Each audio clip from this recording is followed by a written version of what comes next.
આજે હું તમારી સાથે શેર કરીશ ગોર કેરીનું અથાણું, જે આખા વર્ષ માટે આપણે સ્ટોર કરી રાખી શકીએ છીએ. તો ચલો રેસીપી સ્ટાર્ટ કરીએ.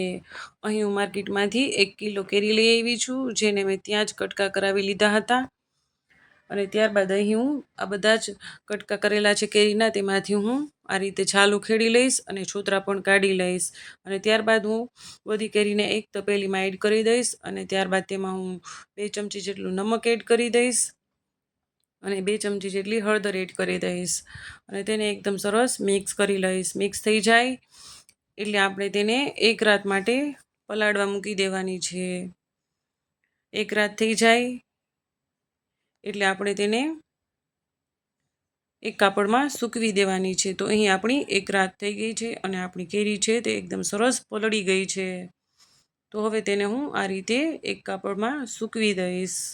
તો હવે અહીં આપણે બોળો બનાવવાની તૈયારી કરી લઈએ. તો મેં એક તપેલીમાં તેલ ગરમ કરવા મૂકી દીધું છે. ત્યારબાદ અહીં હું 50 ગ્રામ રાઈના કુરિયા લઈ લીધા છે મેં, અને 50 ગ્રામ મેથીના કુરિયા લઈ લીધા છે અને 50 ગ્રામ જેટલા ધાણાના કુરિયા લઈ લીધા છે. એ બધું મેં એક બાઉલમાં એડ કરી દીધું છે. ત્યારબાદ હું અહીં થોડી હળદર એડ કરી દઈશ, 1 ચમચી જેટલી. ત્યારબાદ 1 ચમચી જેટલું હું નમક એડ કરી દઈશ અને ત્યારબાદ આપણે અહીં વચ્ચે 1 ચમચી જેટલી હિંગ એડ કરી દઈશું અને અહીં મેં તીખા લીધા છે તે પણ હું તેમાં એડ કરી દઈશ. આપણું ગરમ કરેલું તેલ છે તે પણ આપણે તેમાં એડ કરી દઈશું અને તેને એકદમ સરસ મિક્સ કરી લઈશું. ત્યારબાદ મિક્સ કરી અને ઠંડુ થઈ જાય એટલે આપણે તેમાં 1 ચમચો જેટલું મરચું પાવડર એડ કરી દેવાનું છે. 1 કિલો કેરી છે એટલે 1 ચમચો મરચું પાવડર તો અહીં જોઈએ જ. તો આપણે 1 ચમચો મરચું પાવડર એડ કરી દઈશું.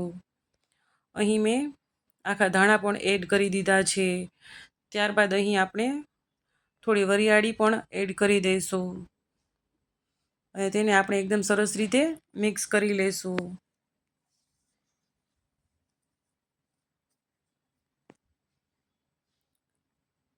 ત્યારબાદ અહીં મેં ગોળના ટુકડા કરી લીધા છે અને અહીં આપણી જે આ કેરી છે તે આપણા મસાલામાં એડ કરી દેવાની છે. આપણો જે મસાલો બની ગયો હતો તેમાં આપણે આ કેરી એડ કરી દેવાની છે. તો અહીં મેં એડ કરી દીધી છે કેરી અને તેને પણ હું એકદમ સરસ રીતે મિક્સ કરી લઈશ. આપણે આને એકદમ સરસ રીતે મિક્સ કરવાનું છે. આ મિક્સ થઈ જાય એટલે અહીં મેં સૂકી ખારેક લીધી છે, તેના મેં 2 કટકા કરી લીધા છે આ રીતે અને ઠળિયા કાઢી લીધા છે. તો તેને પણ હું તેમાં એડ કરી દઈશ અને તેને હું મિક્સ કરી લઈશ. તો આપણે આ બધી વસ્તુને એકદમ સરસ રીતે મિક્સ કરી લેવાની છે. તો હવે અહીં મેં એક મોટા બાઉલમાં ગોળ રાખેલો હતો. તો હવે આપણે આ બધી કેરી અને બધું મસાલો છે તે આપણે ગોળમાં એડ કરી દઈશું. બાઉલ હતું તે નાનું હતું અને અત્યારે મેં આ મોટું તપેલું લીધું છે. તો હવે આ બધું મેં મોટા તપેલામાં એડ કરી દીધું છે અને આપણે તેને એકદમ સરસ રીતે મિક્સ કરી લેશું.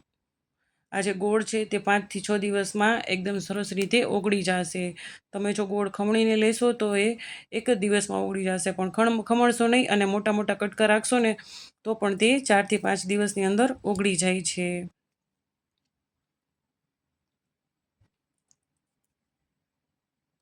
તો હવે અહીં આપણે લાલ મરચાં એડ કરવાના છે, સૂકા મરચાં હોય તે.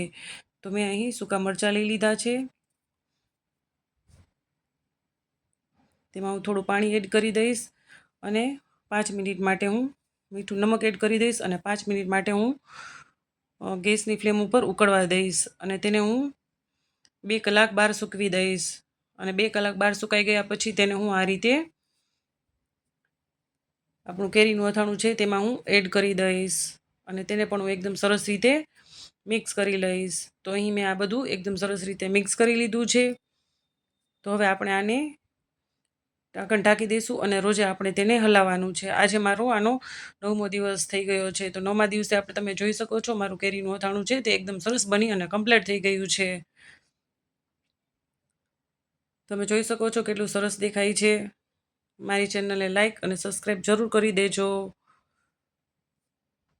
જોતાની સાથે જ ખાવાનું મન થઈ જાય છે એવું બન્યું છે. Bye bye.